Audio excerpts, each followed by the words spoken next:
પહોંચ્યા છે મિત્રો અમે અને અચાનક વાતાવરણ ચેન્જ થઈ ગયું છે. ખતરનાક આમ તમે જુઓ. જય કેદાર, શુભ સવાર મિત્રો. તો મિત્રો આજે આપણી સાયકલ યાત્રાના કમ્પ્લીટ થઈ ગયા છે 16 દિવસ અને અમે ઉલુજા એવું ગામમાં કંઈક રાજસ્થાનમાં ત્યાં પહોંચી ગયા છીએ. અને જો દિનેશભાઈ મોઢું ધોઈ રહ્યા છે. અને આ મંદિર છે જે રામાપીરનું મંદિર આવેલું છે, ત્યાં અમે રોકાણા હતા.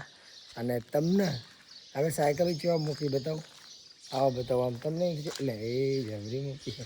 જો આ રૂમ છે, આના રૂમમાં જવાનું સાયકલો પડી અમારી. જો એટલે પડી ને અમારી સાયકલો.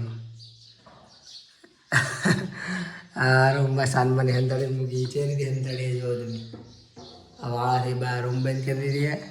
પછી રૂમમાં મૂકીએ અને મંદિર હતું તે પછી એમાં સાયકલો મૂકીએ અમે. અને હવે સાયકલો બહાર કાઢી બધું મૂકીએ. અહીં નાહવાની એવી વ્યવસ્થા નથી, એટલે આગળ જઈને કપિલ મુનિ આશ્રમ છે, અહીંયા જઈને અમે ફ્રેશ થઈશું એટલે નીકળીએ આગળ.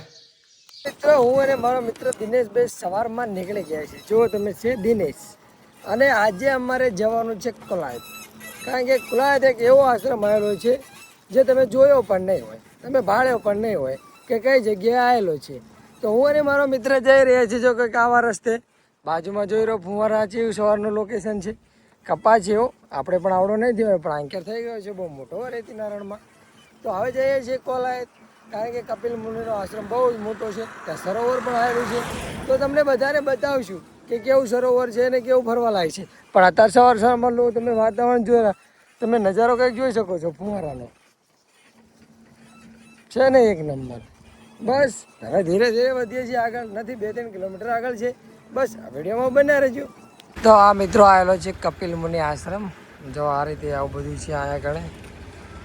સ્નાન ઘાટ છે, અલગ અલગ બધું નાવલ એવું છે. અમારા દિનેશભાઈ ઊભા છે અને આ મંદિર છે જો. તો બસ કપિલ મુનિ આશ્રમમાં આટલી અપડેટ હતી.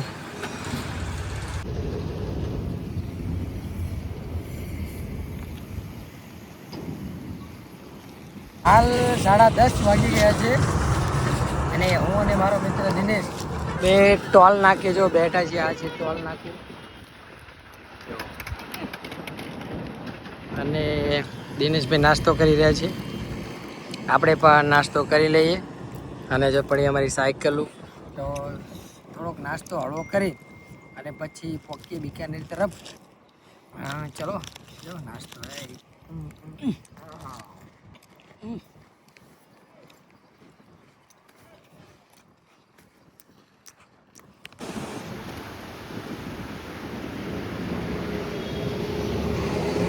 બિકાનેર પહોંચ્યા છે મિત્રો અમે. અને અચાનક વાતાવરણ ચેન્જ થઈ ગયું છે. ખતરનાક આમ તમે જુઓ, પવન, વરસાદ, ખતરનાક વાતાવરણ થઈ ગયું છે. અને અમારા દિનેશભાઈ નથી, સાયકલ બધી સામાન બધા મૂકીને જતા રહ્યા છે, હજુ આવ્યા નથી. દિનેશભાઈ ગયા છે સાયકલ હમી કરાવવા માટે, અને સાયકલ કાલે હમી કરાવવાનું કીધું છે. તો જોઈએ છીએ હવે અહીંયા કઈ રીતે રોકાઈએ. એક મંદિર છે શંકર ભગવાનનું, અહીંયા જઈએ છીએ. અને દિનેશભાઈ જલ્દી આવે તો સારું.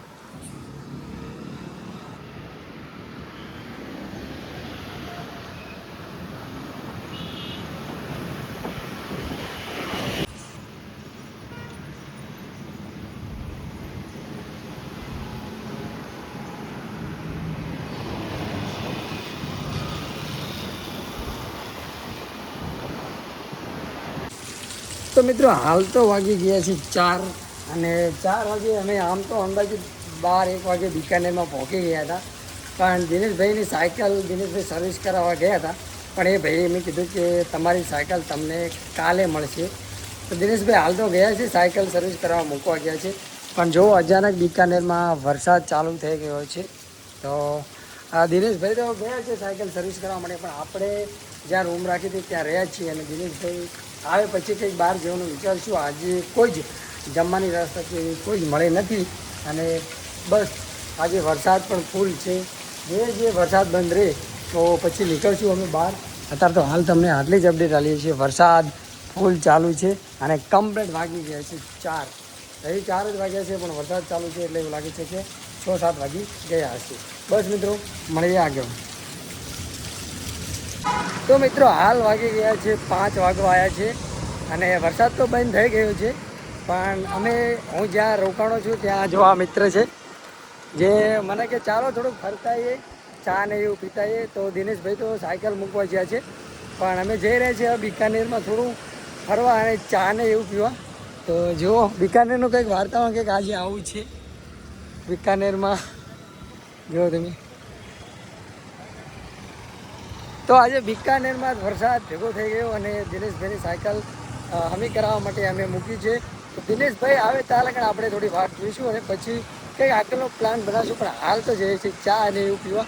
તો બિકાનેરનું તમે વાર્તામાં કંઈક જોઈ શકો છો કે મસ્ત મજાનું છે. કેદારનાથ જેવું લાગી રહ્યું, ઠંડી ઠંડી હવા આવી રહી છે મસ્ત.